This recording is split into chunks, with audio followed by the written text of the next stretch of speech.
Kita berdoa masih dalam posisi berdiri. Damai sejahtera Bapa di sorga yang melampaui segala akal dan pikiran manusia, itulah yang menguasai hati dan pikiranmu dalam Kristus Yesus Tuhan kita. Amin. Dipersilakan duduk kembali.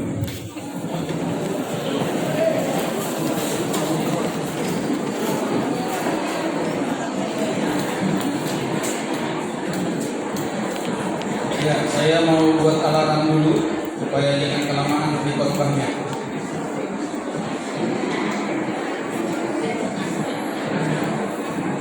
Agama. Apakah karena satu melakukan kesucian, satu menodai kesucian? Tidak. Karena dua-duanya sedang merasakan, percaya sedang melakukan tindakan kesucian. Kenapa kita sekolah? Kita mau memperluas sudut pandang kita. Kalau sudut pandang kita hanya seperti kacamata kuda, dengan sekolah sudut pandang kita diperluas sehingga kita tidak gampang menghakimi orang lain. Saudara-saudara benar, saya benar dengan sudut pandang masing-masing. Kita sampai leher ini sampai kelihatan ketat di sini. Saya menghakimi saudara, saudara menghakimi saya, padahal kita sama-sama benar. Tapi persoalannya kebenaran kita tidak sempurna. Makanya sekolah itu membuka cakrawala, membuka sudut pandang supaya kita bisa melihat lebih luas, sehingga kita tidak jatuh ke dalam penghakiman. Kalau kita baca sejarah, orang-orang yang menjadi pembuat masalah biasanya rata-rata yang merasa paling suci, merasa paling benar, merasa paling kudus. Itu catatan sejarah. Kenapa? Karena dia merasa sama dengan Tuhan. Dia merasa sama dengan kebenaran Tuhan. Dia merasa dia mengerti tentang Tuhan, padahal dia ciptaan. Lanjut slide-nya.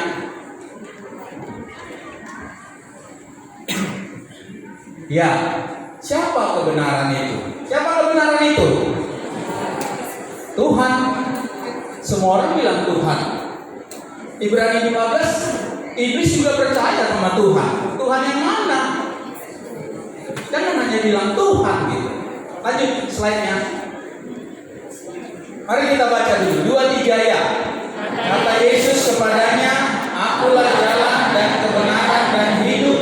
Tidak ada seorang pun yang datang kepada Bapa kalau tidak melalui Aku." Jadi Yesus bukan penunjuk jalan, bukan. Saya penunjuk jalan. Yohanes penunjuk jalan. Yohanes memberi kehidupan, tapi bukan hidup itu sendiri. Yohanes manusia hamba Tuhan itu penunjuk kebenaran, tapi bukan kebenaran itu sendiri. Makanya kalau kita lihat Yohanes ketika dia di penjara, dia meragukan imannya tentang Yesus. Tanya dulu lah, jangan-jangan itu bukan juru selamat. Masalah ruangan 3x4 yang menjadi penjara itu membuat dia ragu akan keselamatannya, ragu akan apa yang pernah dia katakan. Kenapa ada orang yang gak percaya kepada Yesus akhirnya? Awalnya dia percaya, tapi kenapa akhirnya dia menyangkal Yesus? Salah satu karena dia tidak sungguh-sungguh, ada pergumulan, ada masalah, ada penderitaan yang silih berganti. Silakan lanjut lagi. The only one, satu-satunya, tidak ada duanya. Nah, jangan dulu ya Pak, sampai situ dulu ya. Ya, udah sampai merah aja, sampai setuju tadi. Oke, nah nanti kunci jawabannya agak enak kalau langsung dibuka ya kan. Nah, ini kan kisi-kisi kalau mau ujian ya kan. Nah, Yesus adalah kebenaran mutlak, the only one. Makanya kalau kita baca di Alkitab itu kenapa Paulus marah ketika ada dukun, ketika ada paranormal membantu, tanda petik membantu Paulus. Dia memberitakan keselamatan gitu. Terjemahannya memberitakan keselamatan, padahal bahasa aslinya dia memberitakan salah satu jalan keselamatan. Makanya Paulus marah. Yesus bukan salah satu, the only one, tidak ada yang lain. Setuju atau tidak? Setuju. Oke, setuju. Silakan. Persoalannya di sini, Bapak Ibu, saudara-saudara. Kita semua di sini multi berbeda sekte. Ada yang tadi saya dengar ada yang Buddhis, ada yang Islam. Kita yang Kristen juga beda-beda. Ada yang Lutheran, ada yang Calvinis, ada yang Pentakosta itu banyak lagi alirannya. Ada yang gerakan revival, kebangunan rohani, macam-macam. Persoalannya di sini, orang memaksakan usaha untuk bertemu dengan yang benar menjadi kebenaran mutlak, itu salah. Kalau saya bertemu dengan Yesus harus memandang lilin, silakan, tapi saya tidak boleh katakan harus memandang lilin supaya bertemu dengan Yesus. Cara untuk mengetahui kebenaran jangan pernah dimutlakkan. Kalau ada yang harus tepuk tangan silakan, tapi jangan paksakan orang tepuk tangan. Itu cara, bukan kebenaran mutlak, itu cara. Kalau ada yang berglosolali bahasa lidah silakan, tapi jangan paksa orang lain berglosolali. Mantap ya. Ini sekalian sambil ngajar juga, saya juga ngajar, guru. Tapi pendeta, gurunya bagi yang mau jadi pendeta, gitu. Jadi guru di sekolah yang mau jadi pendeta atau mau jadi istri pendeta. Makanya waktu wawancara kalau mau masuk ke kampus, saya tanya, kamu mau jadi pendeta atau istri pendeta? Kan bisa aja, kan pendeta kan manusia, kecuali pastor dia tidak boleh pacaran, ya kan? Nah, kalau pendeta boleh pacaran, bisa aja nggak jadi pendeta dia nanti, yang memilih ikut suami. Lanjut Bapak Ibu. Itu yang kedua. Jadi yang pertama tes angle sudut pandang, yang kedua siapa kebenaran mutlak itu. Yang ketiga, ada dua kata kebenaran dalam bahasa Yunani. Jadi Alkitab kita itu bahasa aslinya bahasa Yunani. Bahasa Yunani dibaca dari kiri ke kanan, tapi Perjanjian Lama itu bahasa Ibrani dibaca dari kanan ke kiri. Sama dengan bahasa Arab. Lebih tua lagi bahasa Aram. Jadi Yesus itu terkadang pakai bahasa Aram dia. Keduanya itu, sebentar dulu Pak. Keduanya merujuk pada moral dan perbuatan benar. Ya, silakan. Kata yang pertama adalah, mari kita baca 2-3 ya. Ya. Jadi kalau ada yang suka belanja online, ya kan? Apa nama disingkat? Belanja online itu ada toko batik namanya Aliteia, gitu. Di Solo. Saya nggak sedang promosi, enggak. Cuman ada Aliteia. Oh, ini kayaknya apa ini? Bahasa Yunani gitu. Aliteia artinya kebenaran dari dalam. Tampak dalam. Dia nggak bohong, dia nggak palsu, dia tulus, dia jujur, dia nggak basa-basi. Hilang basahnya tinggal basinya, nggak basa-basi. Tulusnya jujur, tulusnya itu tulus ya, kebaikannya tulus, lemah lembutnya tulus, nggak dipoles, nggak sandiwara. Itulah aletheia, kebenaran dari dalam. Satu lagi Pak, kita baca dikaiosune. Mohon maaf kalau pakai bahasa asing sedikit aja, nggak usah banyak-banyak. Itu tampak luar, kata-kata yang lemah lembut, tetapi hatinya belum tentu. Makanya ada satu pelawak di Indonesia, dia ngomong, saya nggak usah sebut namanya, ditayangkan kemarin di salah satu TV swasta di Indonesia. Saya bisa buat orang terpingkal-pingkal, ketawa setengah mati, tapi sebenarnya saya orangnya temperamental. Jadi tampak luar dia bisa lemah lembut. Kalau kita masuk ke bank, ada pernah dimarahi yang masuk ke bank? Selamat pagi Pak, selamat pagi Bu. Wah, itu kata-kata yang lemah lembut. Apakah dari hati seperti itu? Saya nggak tahu, tapi kita jangan hakimi. Tapi itulah tampak luar. Kita berharap tampak dalamnya juga begitu. Bapak Ibu, kalau pergi ke mall atau ke pasar tradisional, mau belanja kan pasti, cantik kali. Apalagi kalau pakai yang ini, katanya kan. Biar laku jualannya kan gitu. Ganteng kali kau, sepatu ini cocok gitu. Kita dipuji supaya apa? Laku jualannya. Apakah itu dari hatinya? Nggak tahu, belum tentu. Jadi kata kebenaran itu ada dua. Satu dari dalam, artinya kebenaran dari dalam. Satu tampak luar saja. Lanjut. Lalu di tema kita ini kata yang mana kan gitu.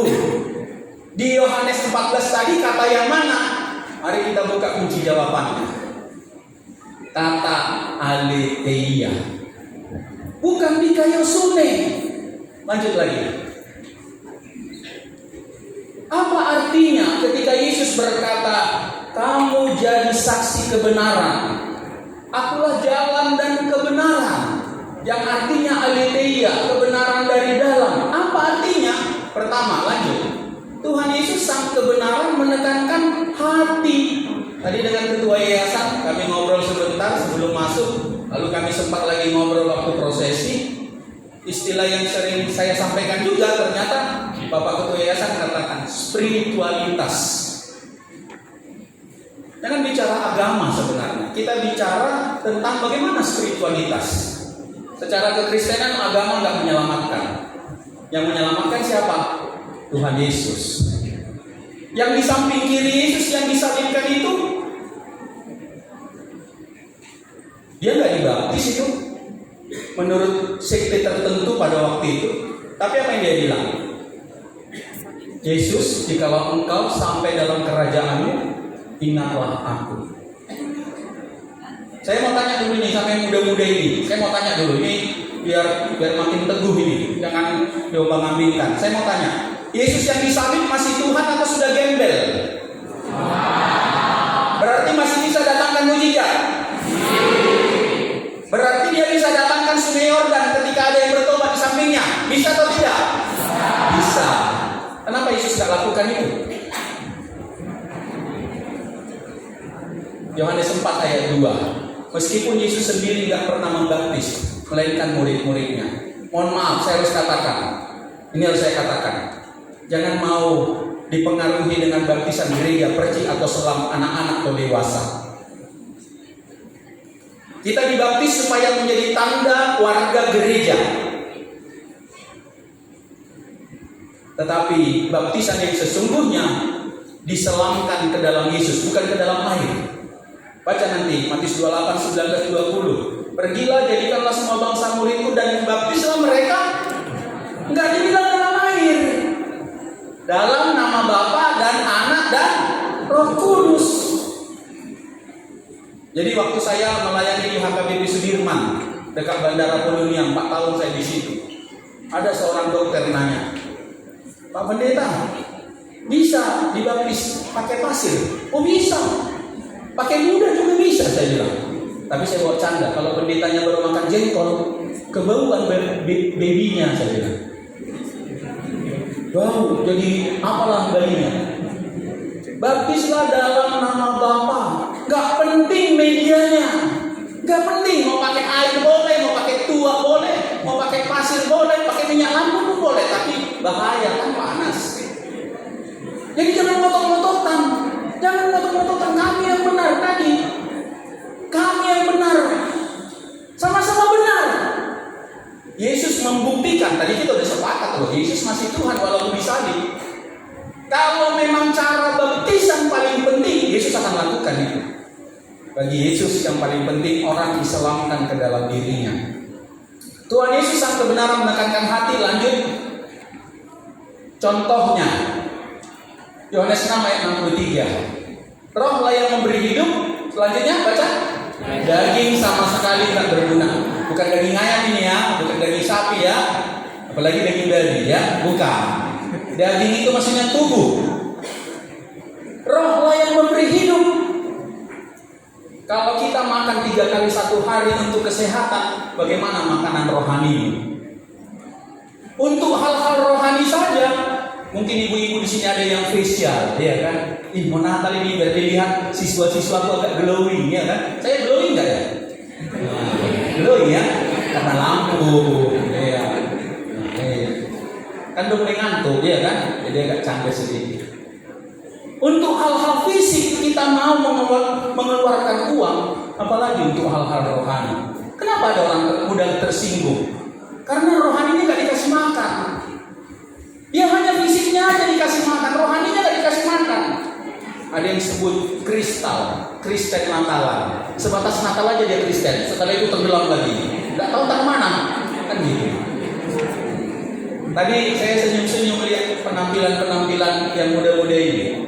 Ada yang Martina nanti, Marhalet di Natal. Jadiannya hari ini, tanggal 14 Desember. Jadi kita ya. Apalagi ada bertawa tadi kan.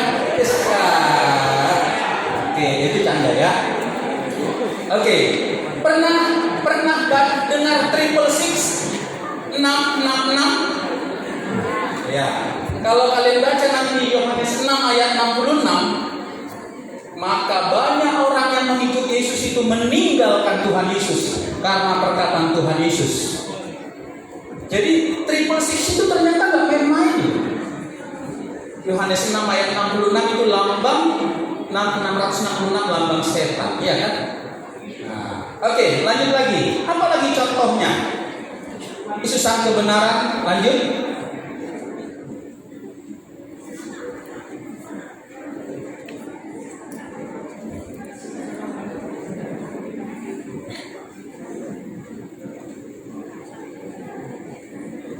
Terus ya. Tadi Tuhan Yesus sang kebenaran itu berarti dari dalam hati. Yang kedua, aletheia itu berarti tidak basa-basi bahkan munafik. Ya, lanjut silakan. Kita lihat contohnya Herodes. Ada ayatnya silakan. Mari kita baca yang di sana. Pergi dan selidiki 2-3 ya. Pergi dan selidikilah dengan seksama hal-hal mengenai anak itu, dan segera sesudah kamu menemukan dia, kabarkanlah kepadaku supaya aku pun datang menyembah dia. Waktu astrolog, orang-orang yang mengerti tentang perbintangan, tapi bukan bintang horoskop ya, Gemini, Leo, bukan itu, melihat bintang, lalu kemudian mereka diberitahu, oh ada raja yang baru lahir, mereka masuk ke istana. Mereka mengandalkan pikirannya, karena nggak mungkin seorang raja lahir di kandang, nggak mungkin lahir di gua, harus di istana. Mereka bikin kegaduhan. Herodes terkejut, Herodes emosi, tapi kata-kata yang keluar, kata-kata yang palsu. Nanti beritahu ya, aku datang menyembah dia. Tapi apa yang terjadi? Semua bayi di bawah 2 tahun dibunuh. Jadi aletheia itu tidak basa-basi. Aletheia itu tulus. Dari dalam hati dia tulus. Silakan lanjut. Yang ketiga, tadi yang pertama tes angle, yang kedua siapa kebenaran, baru yang ketiga tentang kebenaran ada 2 jenis. Mari kita masuk ke dalam yang fokus hari ini. Siapakah Yesus? Silakan. Yang pertama, siapa Yesus menurut orang lain yang pernah kalian dengar? Menurut orang tuamu, dia Kristen. Menurut tetanggamu yang bukan Kristen, siapa Yesus menurut mereka? Siapa Yesus menurut orang lain? Macam-macam. Ada yang bilang anak haram. Ada yang bilang dia anak tukang kayu. Zaman dulu anak tukang kayu. Dia bukan Tuhan, ya bapaknya itu kita kenal. Tukang kayu itu bapaknya. Mamanya itu kita kenal itu. Oke, siapa Yesus menurut orang lain? Sudah. Yang kedua, lanjut. Menurutmu siapa Yesus? Ketika orang lain mau menyangkal imanmu, siapa menurutmu Yesus? Siapa menurut kalian Pak Bubis ini? Itu menurut kalian. Mari kita dengar nanti. Siapa Pak Bubis menurut Pak Bubis? Saya bisa berbohong tentang diri saya, tapi Yesus tidak berbohong. Yang ketiga, lanjut Bapak Ibu. Mari kita lihat Yesus menurut dia. Manusia boleh menutupi kekurangannya, tetapi Tuhan Yesus tidak. Dia tidak punya kekurangan. Dia tulus menjelaskan siapa dia. Apapun kata orang lain, apapun kata dirimu, mari kita lihat dulu. Mari, ada 26. Cepat-cepat ya kita ya. Ya. Matius 3 ayat 15, Yohanes 8 32 ayat 14 ayat 6 itu penggenapan seluruh kebenaran. Ya. Lanjut nomor 2. Matius 4 ayat 1 sampai 10, Yesus pernah dicobai oleh iblis. Siapa di sini yang pernah lihat begu hantu? Nah, atau siapa yang pernah kesurupan? Siapa yang pernah bermimpi dengan orang yang sudah mati? Ya, boleh diturunkan tangannya. Nanti boleh masuk pelayanan pribadi. Orang Kristen mengatakan bukan hanya tidak ada hubungan orang hidup dengan orang mati, bukan hanya itu. Roh orang mati tidak ada di dunia ini. Poinnya harus jelas. Lalu itu siapa? Iblis yang menyamar sebagai orang yang sudah mati. 2 Korintus 11 ayat 14. Tidak usah heran sebab iblis pun menyamar sebagai malaikat terang. Suara dia udah 20 menit, saya matikan ya. Nah, biar jangan kelamaan. Kayak mana nih, masih banyak lagi nih panitia. Masih bisa ya. Tadi saya bilang berapa menit sama Ibu Silvi? 30 menit lah katanya. Masih ada 10 menit. Nanti kalau lebih 3 menit nggak apa-apa ya. Oke. Saya pernah melayani di satu tempat tentang kasus begu ganjang. Tahu ya? Begu itu hantu, ganjang itu tinggi. Makin dilihat makin tinggi lalu dicekek. Saya mau tanya dulu nih sama yang muda-muda nih. Sama muda-muda. Bisakah orang Nah, ada 2 pertanyaan. Saya pertama. Bisakah orang Kristen kena santet? Bisa. Enggak? Bisa. Bisakah orang yang percaya sama Yesus kena santet? Bisa. Wah, bubar kan kita? Bubar. Enggak ada gunanya. Udah, bubar. Kalau orang yang percaya sama Yesus bisa kena santet, bubar iman kita. Orang beragama Kristen belum tentu percaya sama Yesus. Saya ada kenal beberapa orang ketika dia sakit tidak sembuh-sembuh, dia pergi ke Dubes. Bukan duta besar, dukun besar. Dicobai iblis. Maka orang Kristen harus berani berkata ayat 10. Enyah engkau setan.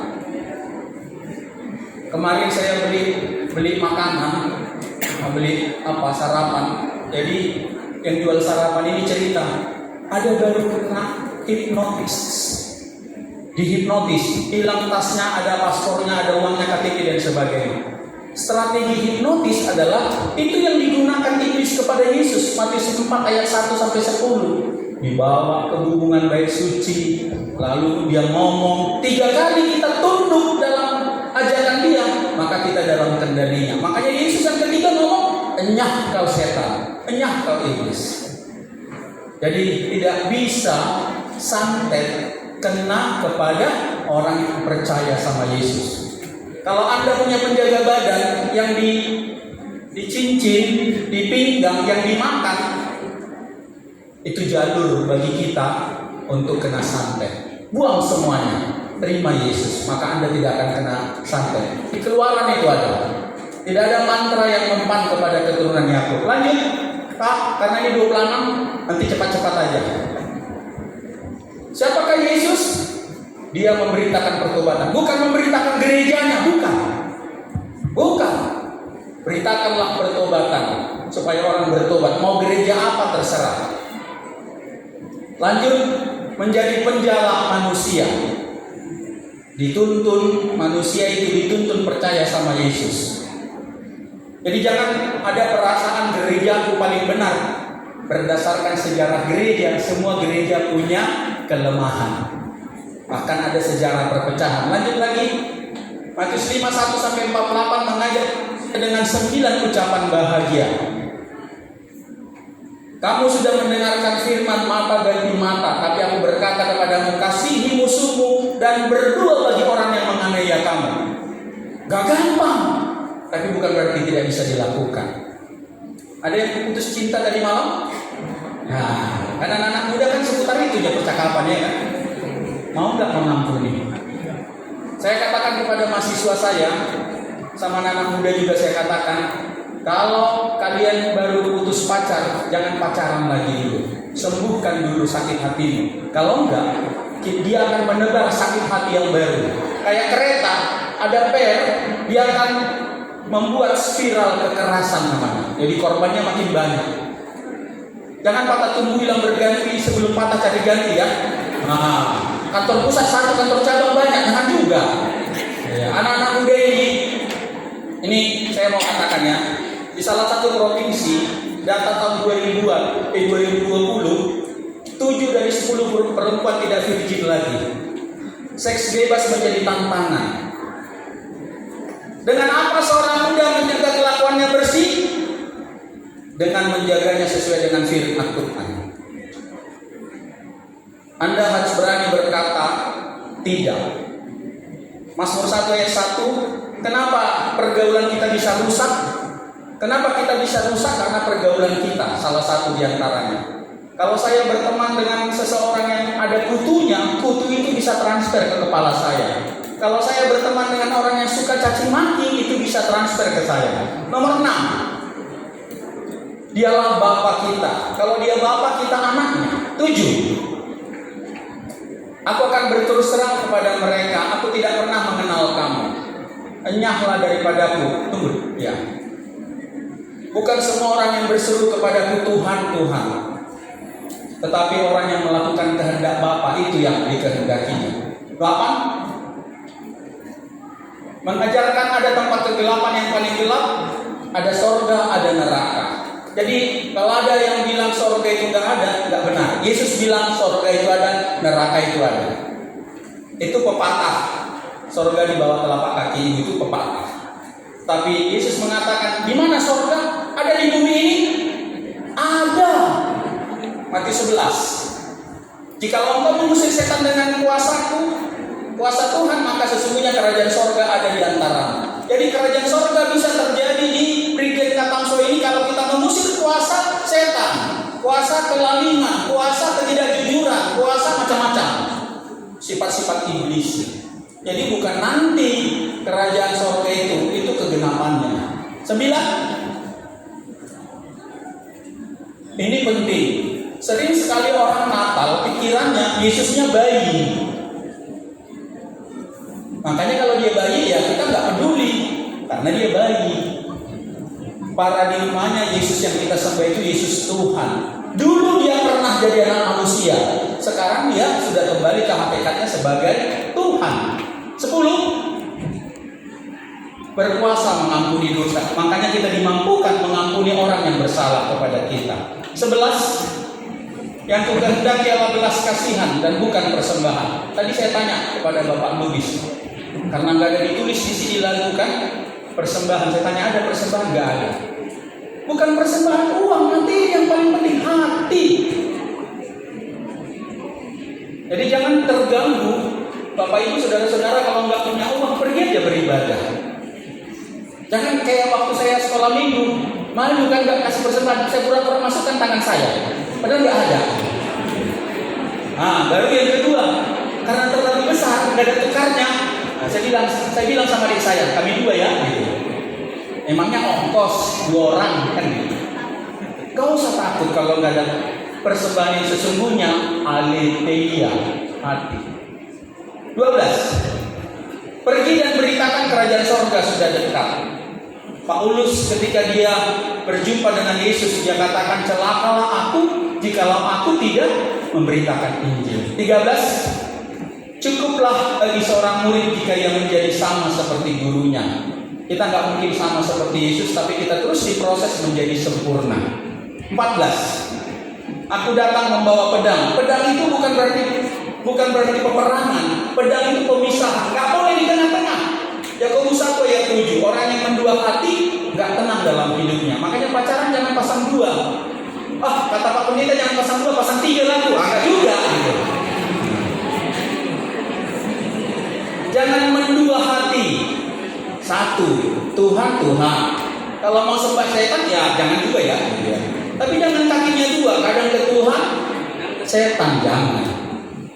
15, barang siapa kehilangan nyawa karena Yesus, dia akan memperolehnya. Sejarah membuktikan, karena dia maha kuasa, karena dia raja, belajarlah setia. Saudara-saudara yang muda yang SMP, SMA, SMK, ingat ini yang saya bilang. Ingat ini ya. Kalau Anda belajar setia dan sungguh-sungguh kepada Tuhan Yesus, nantikan berkat Tuhan kepadamu. Enggak sekarang, mungkin 5 tahun lagi. Mungkin enggak masamu, tapi masa anak-anak. Sejarah membuktikan itu. Kalau kita sungguh-sungguh, buahnya akan kita dapat oleh Tuhan, bukan oleh saya. 16. Yesus bukan sebatas nabi. Kalau sebatas nabi, pengenalan kita sama dengan perempuan Samaria di sumur Yakub. Kau kan orang Yahudi, mana bisa kita berdekatan? Aku Samaria, kau Yahudi. Ngomong Yesus, ngomong. Kau pelakor, kau berebut laki orang lain karena suaminya 5 kan? Hebat kali nih. Kau nabi katanya. Lalu dia ngobrol, dengar lagi. Mesias rupanya. Pengenalan kita semakin bertambah jikalau kita mau dengar dengan dia. Yesus bukan sebatas nabi, tapi dia Mesias, Tuhan, Raja. 17. Ya, tinggal sedikit lagi, 7 lagi, udah selesai. Ya, Yesus itu melebihi bait suci.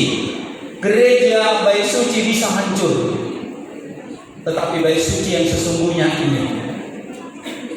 Jadi kalau saya pernah, ini pengalaman sedikit saja. Kami pernah di kota Medan, jadi mendirikan gereja. Kami sudah SKB 2 menteri kami lakukan, hubungi perwiritan, oke semuanya, semua udah oke. Waktu itu saya memulai ibadah. Setelah selesai ibadah, polisi udah banyak di sana. Pak, Bapak dipanggil polisi gitu. Ada apa ini? Gitu, saya dipanggil. Waduh, macam-macam lah di situ.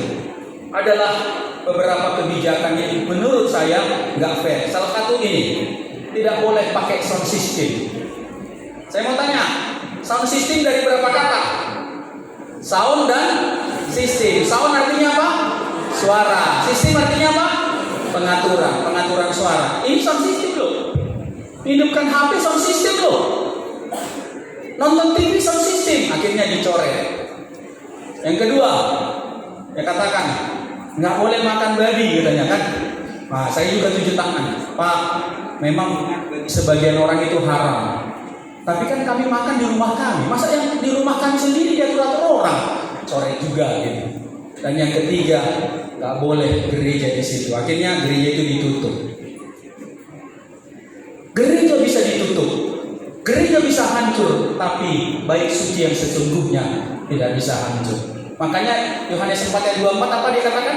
Sembahlah dia bukan dalam gereja, dalam roh dan kebenaran. Ya, 18. Dulu saya waktu anak kecil karena malas kerja, hari Minggu mau disuruh cuci piring. Nah, saya perawat itu di tempat itu. Mau nyari Minggu memangkas kaki jalan-jalan gitu kan. Nggak boleh kerja hari Sabat, itu udah dulu waktu sekolah Minggu. Kerja, jadi kalau nggak boleh kerja rumah sakit kayak mana? Udah mau mengobati dirimu sendiri gitu. Dia bilang. Kalau ada yang mati hari Minggu, udah kau jalan sendiri ke kuburan gitu. Ada pemahaman bahwa yang sesungguhnya Tuhan melebihi hari Sabat. 19. Kerajaan surga datang kepadamu ketika kerajaan iblis. Tadi saya sudah katakan. 20. Setiap kata sia-sia. Ini anak-anak muda ini, hati-hati dengan ucapan. Jangan pindahkan taman hewan yang di Semadingkar di mulutmu ya. Nah, jangan pindahkan itu. Jangan pindahkan. Dan belajar memberkati. Sedih saya kalau anak-anak kecil sudah mengeluarkan kata-kata taman hewan. 21, ya ini tinggal 6 lagi. Yesus dibunuh, mati, lalu bangkit pada hari yang ketiga. 22, dia dipersatukan. Yang dipersatukan Tuhan tidak boleh diceraikan manusia. Ada, ini singkat aja saya buat. Saya sedang pelayanan pakai Zoom.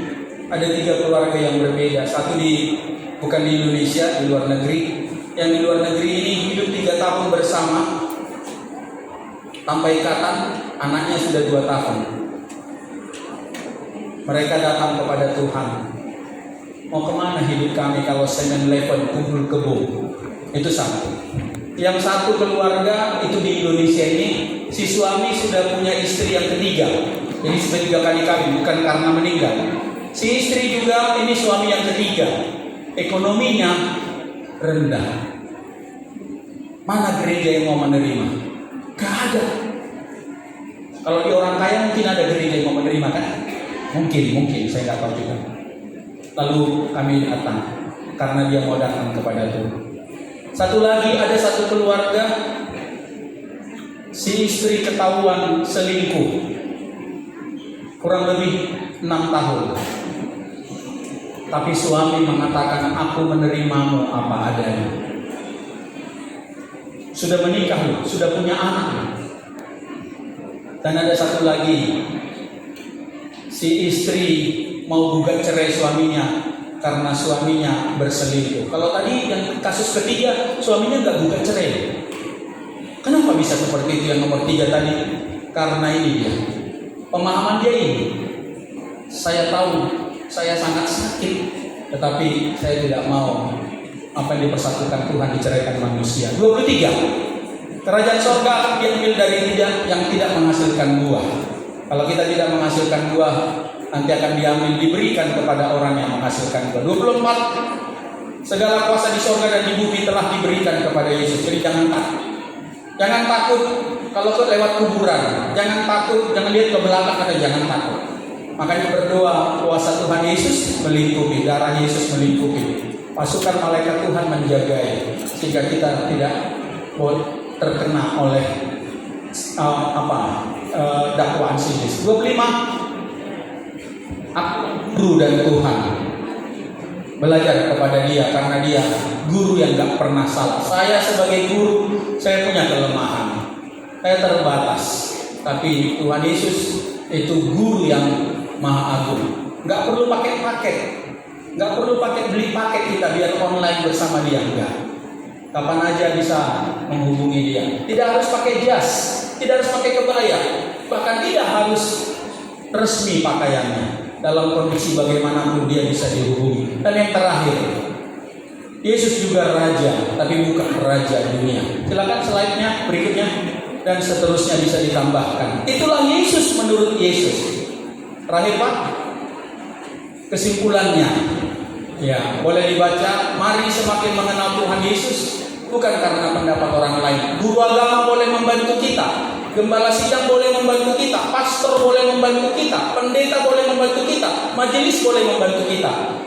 Akhirnya adalah bagaimana imanmu tentang Yesus seperti yang dikatakan Yesus. 2, kesimpulannya, bagaimana caranya? Rendahkan hatimu, mohon agar dia mengungkapkannya kepada kita. 3, mengenal Tuhan Yesus membuat kita berbahagia.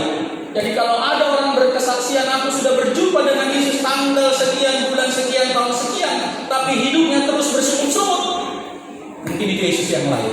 2 Korintus 11 ayat 4. Kamu sabar saja jikalau ada yang memberitakan Yesus yang lain. Kalau mengenal Yesus, kita pasti berbahagia. Bukan jadi beban, bagaimana mengikut Yesus ini, bukan. Dan dia tidak akan kecewa. 4, mengenal Tuhan Yesus membuat kita semakin teguh. Gak gampang diombang-ambingkan oleh rupa-rupa pengajaran, doktrin, buatan atau bentukan manusia atau lembaga gereja.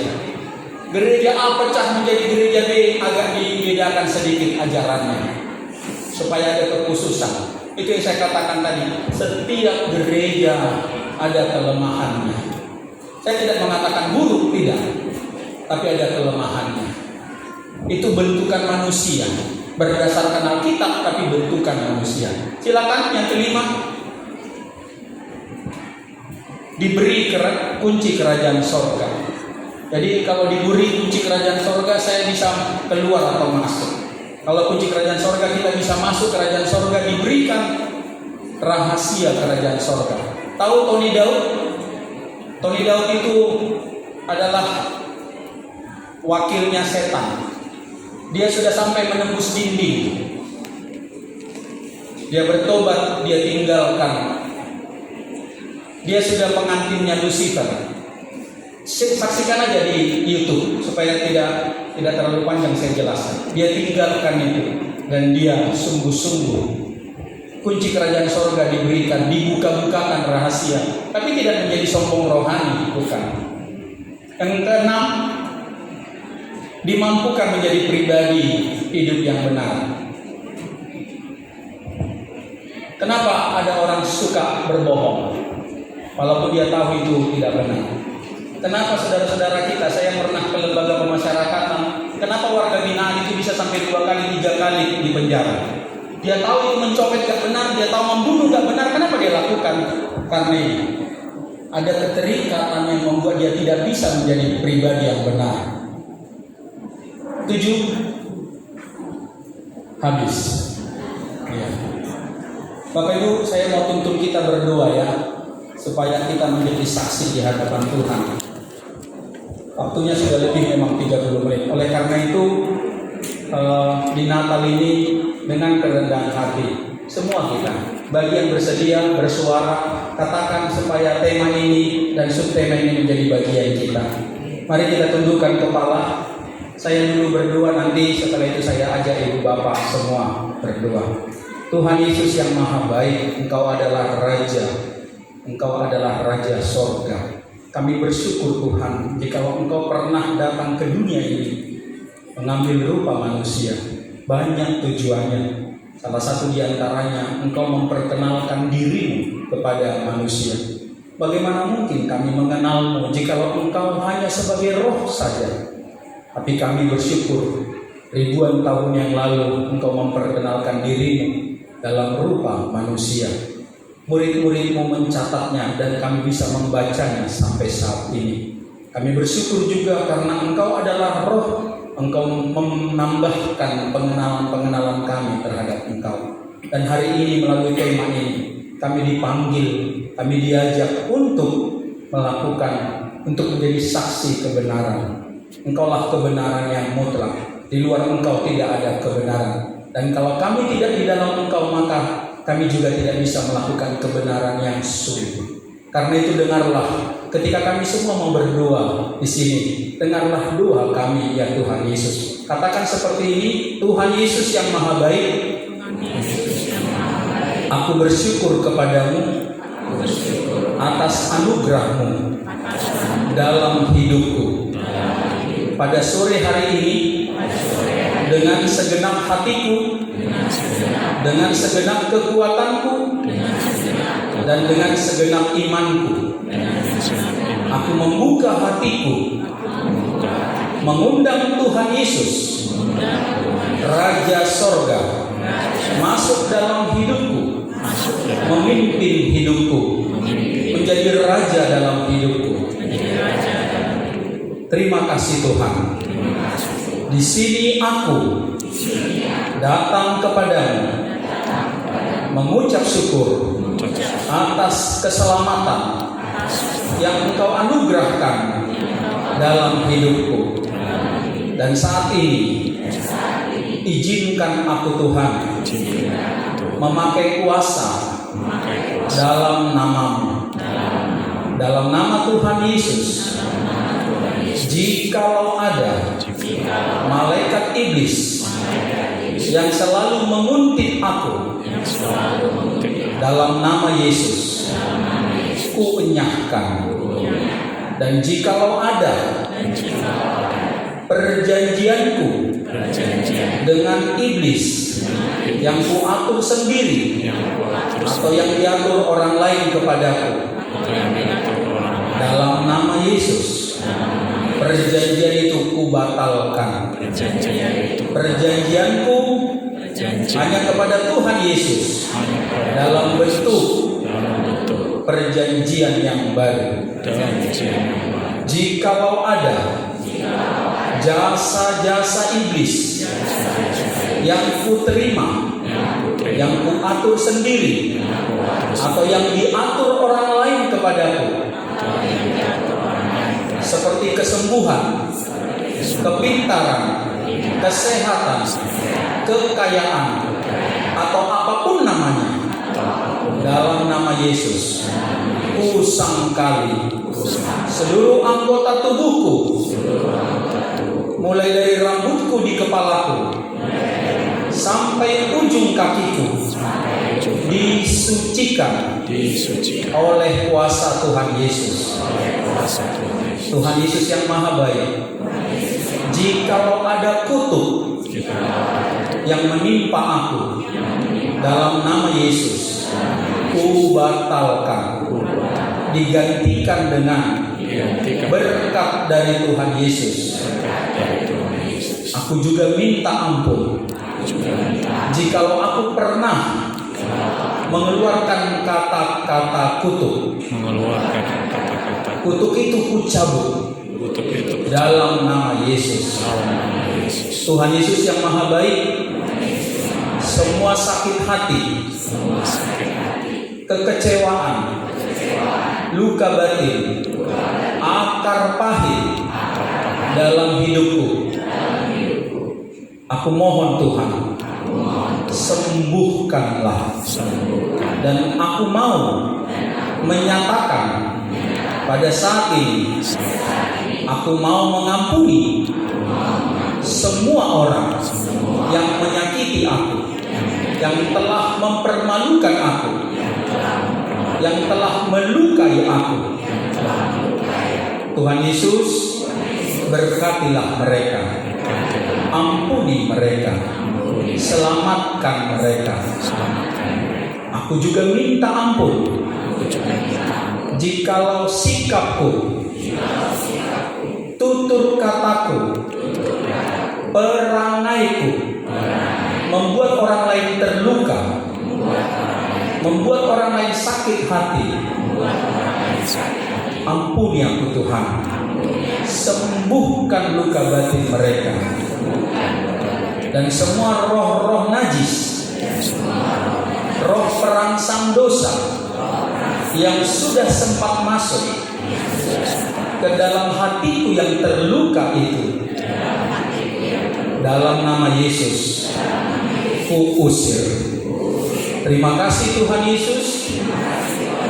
Tambahkanlah pengenalanku kepadamu, khususnya seperti tema hari ini. Pakai aku Tuhan menjadi saksi kebenaran, menjadi saksimu. Tuhan Yesus yang Maha Baik, dengan sangat tegas aku nyatakan di hadapanmu, dalam nama Yesus, enyah engkau setan dari hidupku sejak saat ini sampai selamanya. Bawa pergi semua malaikat iblismu dan roh-roh najismu, karena sejak saat ini aku hanya menyembah, aku hanya menaati dan meninggikan Tuhan Yesus Raja Sorga. Terpujilah engkau Tuhan, jadilah kehendak-Mu bagiku. Amin. Sekarang saya sendiri yang berdoa. Terima kasih Tuhan Yesus yang Maha Baik. Kami berdoa untuk semua naradidik di Yayasan Pendidikan Brigjen Katamso ini, mulai dari TK, SD, SMP, SMA dan SMK. Mohon belas kasihan, tambahkan kepada mereka roh hikmat, karena hikmat Tuhan membuat mereka menjadi berbeda, menjadi orang yang cerdas dan pintar. Terima kasih Tuhan. Kami berdoa untuk orang tua yang memberangkatkan mereka ke sekolah ini. Berkatilah pekerjaan orang tua kami masing-masing, di rumah dan di luar rumah. Kami juga berdoa buat seluruh tenaga pengajar, guru, dan seluruh staf-staf pegawai. Mohon belas kasihan-Mu supaya Engkau memberkati mereka semua. Cukupkan kebutuhan hidup mereka. Bahkan kepada guru, berkati lidah, mulut, bibir mereka, sehingga ketika mereka menyampaikan bahan ajar, mereka dapat menyampaikan dengan bahasa yang mudah dipahami, sehingga siswa-siswi dapat mengerti dan memahami. Kami juga berdoa buat yayasan, mulai dari ketua, sekretaris, bendahara, dan seluruh stafnya. Tuhan memberkati mereka, menyertai mereka. Lewat mereka juga yayasan ini semakin berkembang dan menjadi berkat bagi kota kami, provinsi kami, dan juga bagi negara ini. Terima kasih juga buat panitia yang telah berjerih lelah mempersiapkan ibadah Natal ini sedemikian rupa. Mulialah Engkau Tuhan, jadilah kehendak-Mu bagi kami. Amin. Ya, kita bernyanyi untuk menutup Natal kita dari Injil Jemaat